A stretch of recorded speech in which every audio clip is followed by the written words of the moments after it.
আসসালামু আলাইকুম রহমতুল্লাহ। গোপালগঞ্জবাসী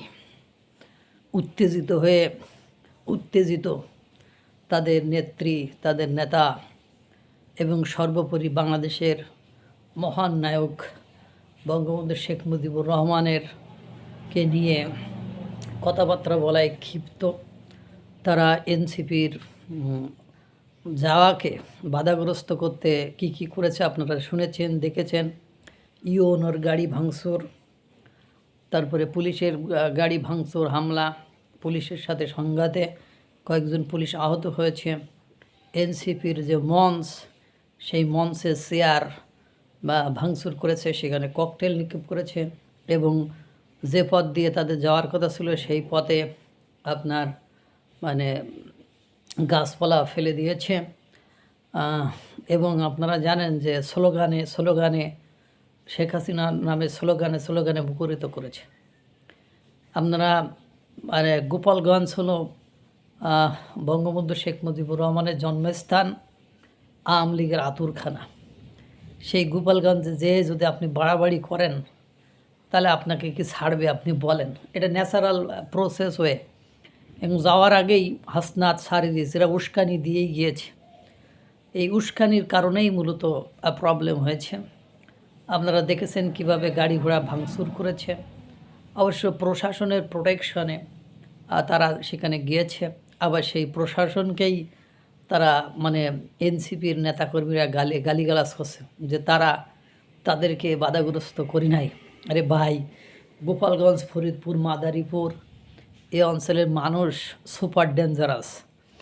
তারা তাদের সাথে লাগতে যাওয়া সমর যেটা বলে, সরাসরি যুদ্ধ মতো অবস্থা। আপনারা জানেন পুলিশ তো মামুলি ব্যাপার। সেই জায়গায় সেনাবাহিনীর সাথে 5ই আগস্টের পরপরই গোপালগঞ্জবাসী কী করেছিল সেটা আপনারা জানেন। পরবর্তীতে সেনাবাহিনীর বিশাল বহর নিয়ে তাদেরকে ধরে শাস্তি দিয়েছিল।